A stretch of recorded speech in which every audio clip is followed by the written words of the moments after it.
Hello, this is Estefy, Perez, Picon, and you're listening to KWDC 93.5 Stockton. This show you've tuned into right now was put together by students and staff enrolled in the broadcasting courses in the digital media department at San Joaquin Delta College. Thank you for listening and supporting college radio.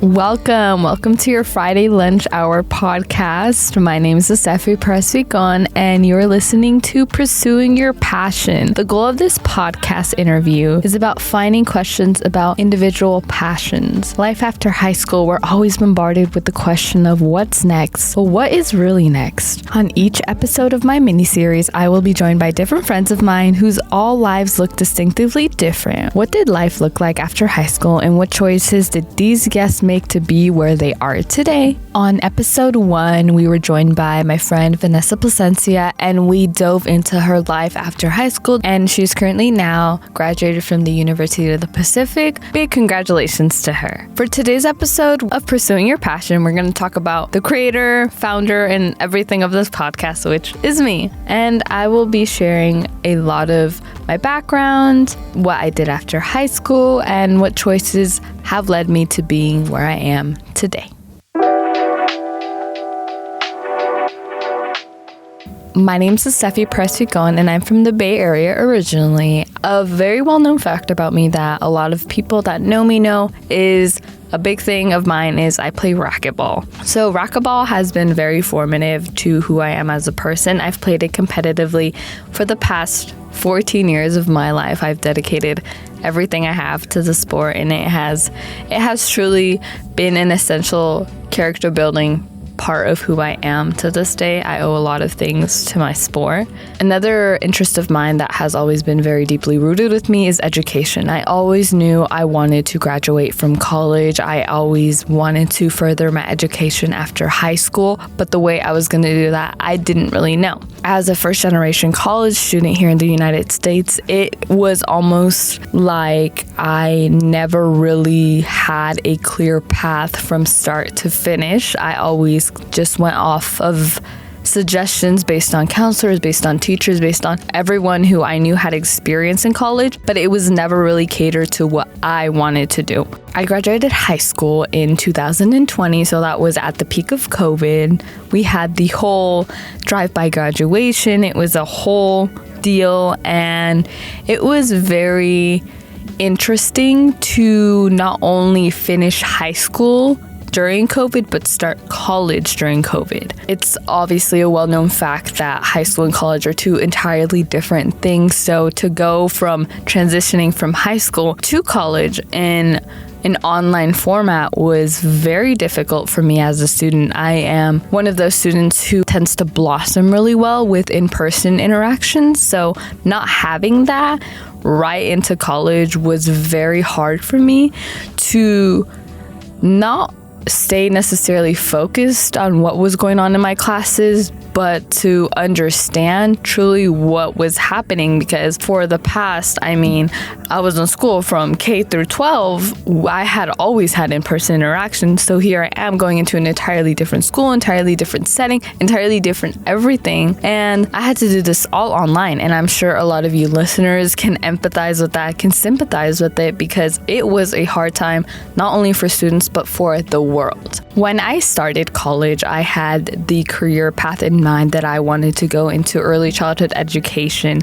I had always really enjoyed working in a school setting. I knew my goal wasn't to become a teacher. I wanted to do other things inside the classroom, like being a teacher assistant, working with special needs students, working with students who English isn't their first language, ASL students. But I knew that I truly enjoyed being in the classroom working with children. I was advised by counselors, by teachers, by people of higher education than me that this was a very well-off career option for me. As I continued my first couple years of college, I quickly realized this was not really what I wanted to do. It was something I enjoyed but was not truly passionate about. And I wanted to be happy with my career, and it felt like this just wasn't going to be what I can envision myself doing for the rest of my life, truly. And that's when I started to compete more in racquetball. So I'll say this was about in 2022. I took very much focus on my racquetball career. I was fortunate enough to be able to travel across the country, compete all across the United States, from Tacoma, Washington to Miami, Florida, and everything in between. It was an immensely incredible opportunity for me, and I forever be grateful for all the people that supported me, were there for me through the good and the bad. It was definitely a very formative year, and I would not change it for the world. It was not only formative into creating me a better athlete, but it was formative into creating me a better person. That was vital. This was the years that I truly started to take interest in digital media. Digital media before this was something that I would see as a distant hobby, as it was something that I could potentially do on the side of whatever my regular 9-to-5 job was, as at the time I thought was not achievable through digital media. I thought that was not a career I could pursue. In racquetball, for national tournaments in racquetball at that time, we had specific videographers and photographers for those major events, and I was just watching them. I gravitated towards just watching what they did, what they shot, what angles they shot out, and I was enthralled by what they did. I was fascinated seeing what they did, seeing that they created these videos all on their own and uploaded them. Truly inspired me to create a racquetball page of my own, which I created and called the California Racquetball Scoop. This page was truly, I wanted it to be different. I wanted it to be a community. That was my main focus when creating this page. I wanted to make a page that had original content made by me, because there's a lot of different pages throughout, sports pages that just re-upload content made by other people. And I wanted to make sure that this page, the basis of it was that there was original content, but not only that the content being uploaded on there was new, was fresh, was up to date. And I knew that I had all these great ideas, all these things I wanted to create, and I wanted to make it in a space that was more of a community. The California Racquetball Scoop, a lot of people have asked me, why didn't you just name it after yourself? I'll break down the name for you. So California Racquetball Scoop stemmed from me being from California, racquetball, because it's a racquetball page. The content on there is all about racquetball. And Scoop is just giving everyone the inside scoop. I didn't want it to just be a page where we talked about events, highlighting events and all that. I wanted to make it a page where we went deeper. We talked about tournaments. We spoke about the behind the scenes behind the tournaments. This was a page that dove deeper, not only just into the surface of racquetball, and specialize in the athletes, because what makes the sport? The athletes, and they deserve to be recognized as well. Everything on there was on a deeper level, like a scoop would be. It's not just getting what's on top, but everything that's on bottom as well.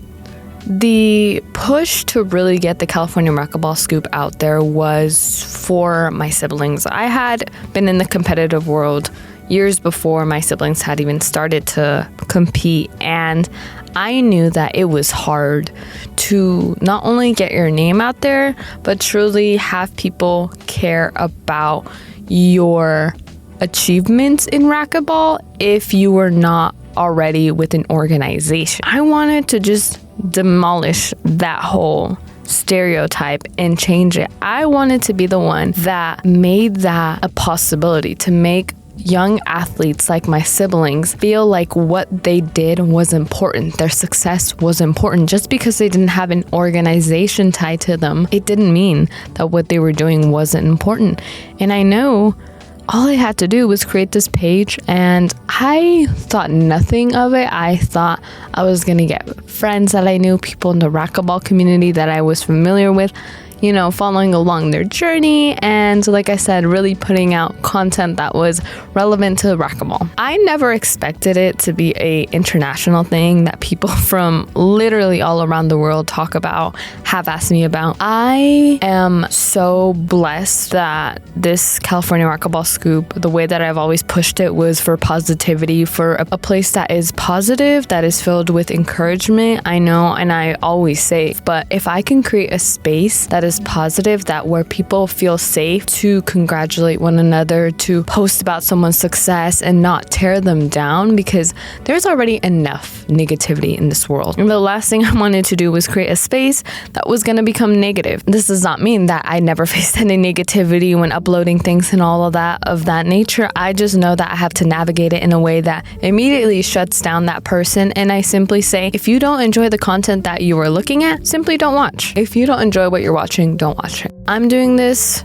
to promote my sport.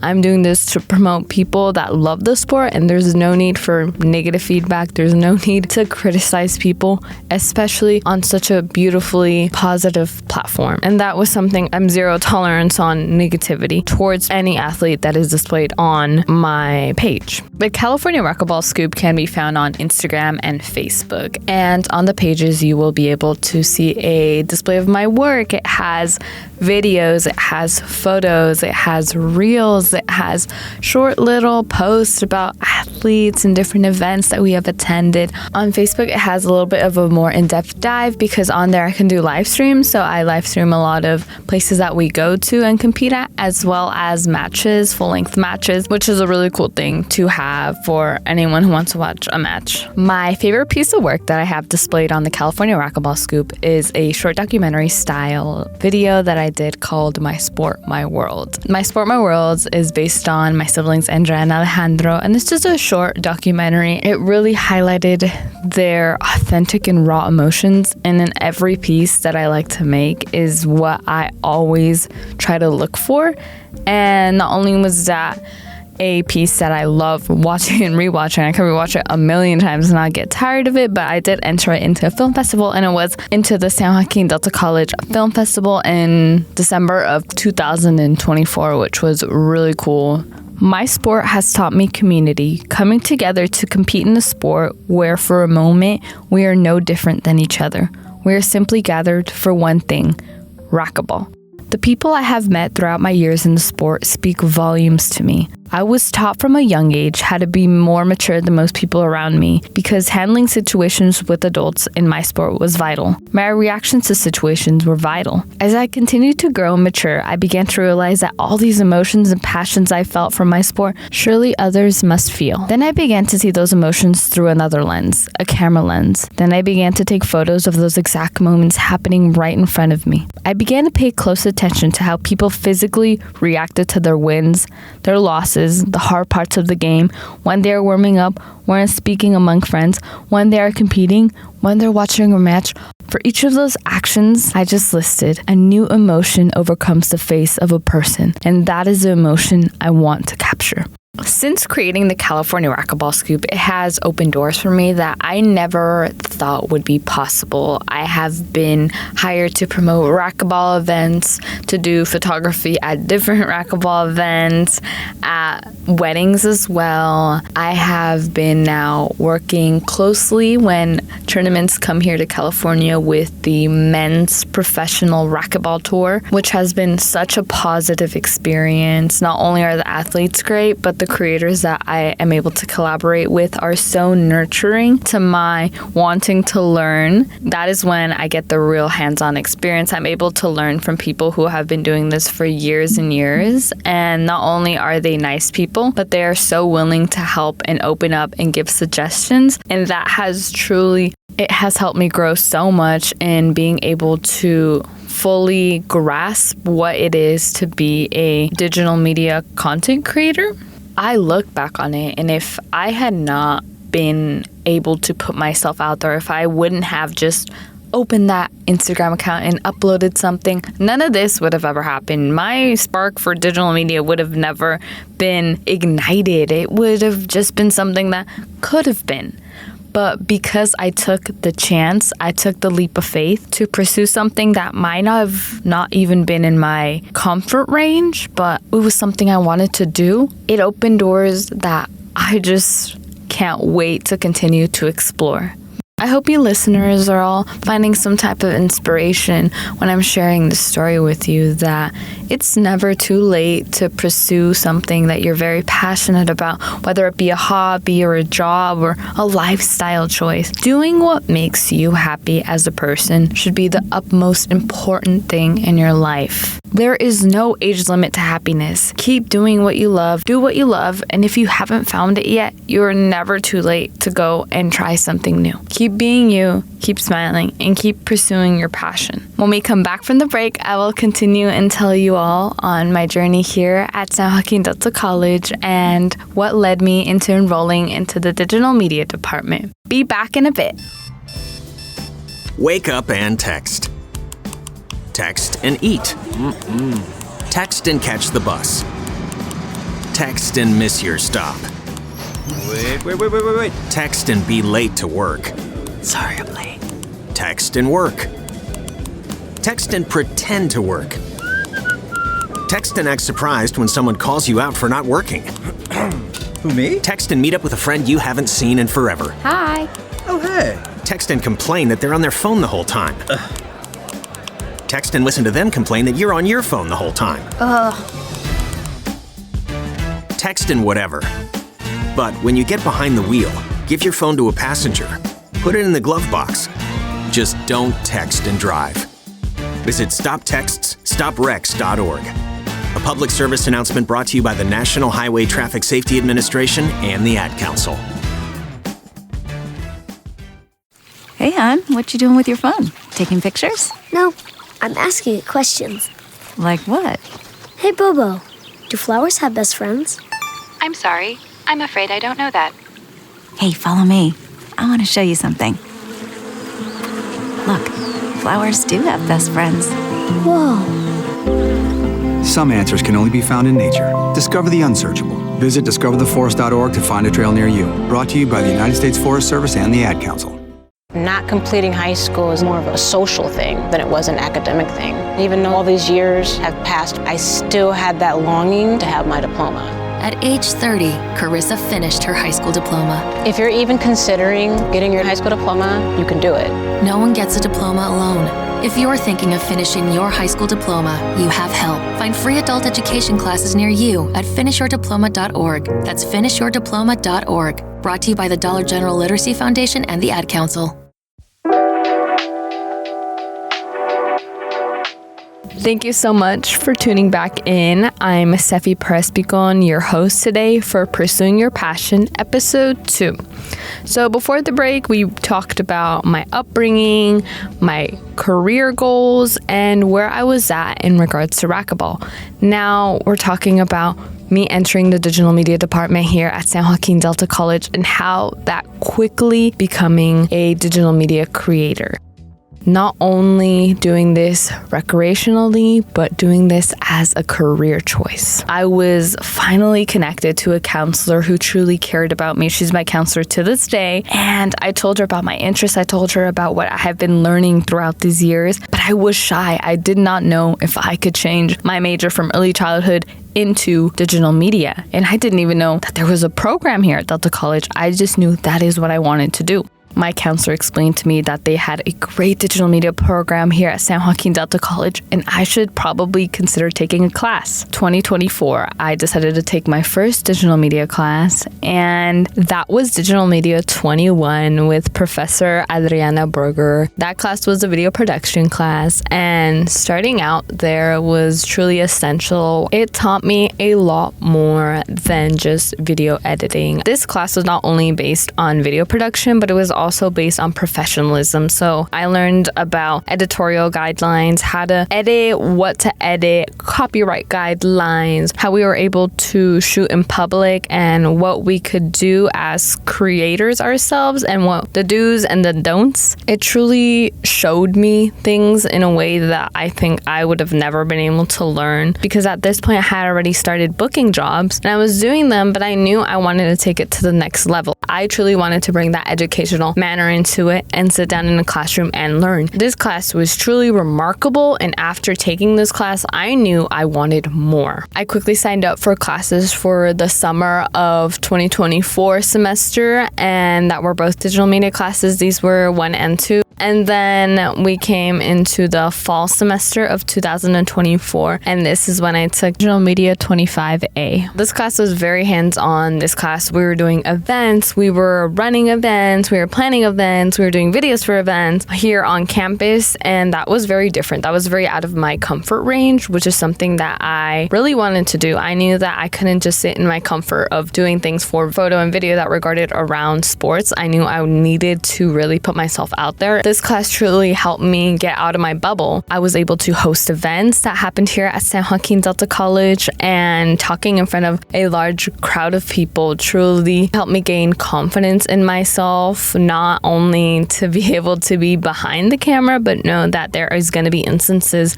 that when I am put to talk in front of people, I can do that as well. So these classes are not only classes where we are learning to edit, to do production skills, to do post-production, pre-production, to know how to work the cameras and microphones and all that, but these classes truly help you grow as a person on your own, as a well-rounded creator, because you never know where your path in your life is going to lead you down, and I knew I wanted to prepare myself to whatever is going to come my way. Being in a space that is not only nourishing to what we all come together to talk about, which is learning about how to be better content creators, but this was a space that was very positive, very nourishing. Professor Broger is a very nourishing professor. She not only cares about us as students, but cares about us as people, and that has a huge impact on the people that come into this class, because we want to be here. I know that I want to be here, and one day that I miss out on here is one day that I know I'm missing out on learning something new, being in a place where I'm constantly being able to up my creativity skills. I knew I came in here with a very well understanding of how to work a camera, how to edit, how to work with audio, but it wasn't until I came to a space that we had a class for every single one of those aspects that I realized, and I came in with an open mind, and that's very vital when coming into a class and classes that are very specific towards what you want to do. For me, it was digital media, and when I came in here with such a wanting to learn, and after taking my first class, I knew I wanted more. In the fall of 2024 was when I completely changed my major from early childhood education into digital media. I realized very quickly with my counselor that I could do that within 2 more semesters. So by May of 2025, I would be graduated with my associate's degree in digital media. It sounds so simple saying this out loud, like I just blinked and I realized what I could do, but this truly would not have been possible without the help and support from incredible people who have been there every single step of the way, and I owe a huge thank you to those people. I believe I was really able to excel because I am used to being not a competitive person, but a very passionate person, and a person who always wants to take things to the next level. When we are faced with things in our life and we have to make choices, I think for me, I can say from personal experiences, it's not always going to be a very easy road to finding what we want to do, being where we want to be. I look back and I have a lot of people telling me that I've done great with my career, my life, and I'm even still bombarded with the question of what's next, what's after college, where are you doing, I have to remind myself that we tend to always be so overcome by the emotion of what is next that we need to live in the present. We have to live in what is happening at this very moment, and we have to enjoy it. We can't take it for granted because every day is a gift. We have to be able to look at ourselves and know that what we are doing with our lives, our day-to-day lives, makes us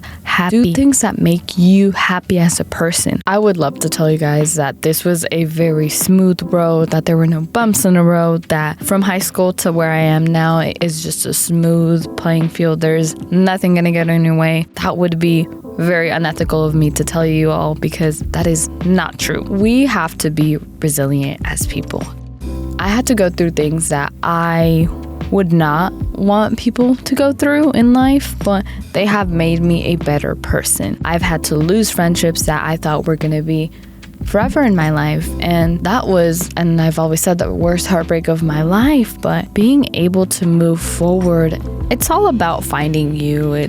Life is about finding yourself. Life is about doing new things, trying new things, and just about finding new adventures that are gonna make you happy and joyful, as I mentioned. And that's a big thing I emphasize into anyone that I speak to. Being happy, being content with yourself and your life is something that no one can take away from you. Education is something that I always say no one can take away from you. No matter what happens in your life, being educated is something that I highly advise people to go to college and educate themselves, whether it just be a class or two or whether it be a degree. I know that my education path doesn't stop here. I know I want to transfer to university and pursue my bachelor's degree. I know that when that time comes, it will come and it will be the right time for me. I don't like being on a time frame. I know that my life is very distinct from a lot of people's lives, and that's okay because your lives are probably much more distinct than my lives, and that doesn't make any path right or wrong. That simply just means we are all different, and that's what makes us human. I hope I have inspired you in a small way or a big way to pursue your passion. Thank you so much for tuning in, everyone, to Pursuing Your Passion. This has been Estefy, Perez, Picon. I hope this was as enjoyable to tune into as it was to create for you all. I know I had a blast. Remember, everyone, each person has a different path of their own, and no path is right or wrong. Keep growing, keep learning, and keep being you. But most importantly, remember to keep pursuing your passion. Pursuing Your Passion has been a production of the KWDC 93.5 LPFM Delta College Radio. This program is made possible by listeners like you. Programming is produced by students, staff, and faculty of San Joaquin Delta College's Digital Media Department. It is supported by the Delta College Department of Arts and Multimedia, the Career Technical Education and Workforce Development Office, and the State of California. This was Estefy, Perez, Picon. Thank you for listening to Pursuing Your Passion.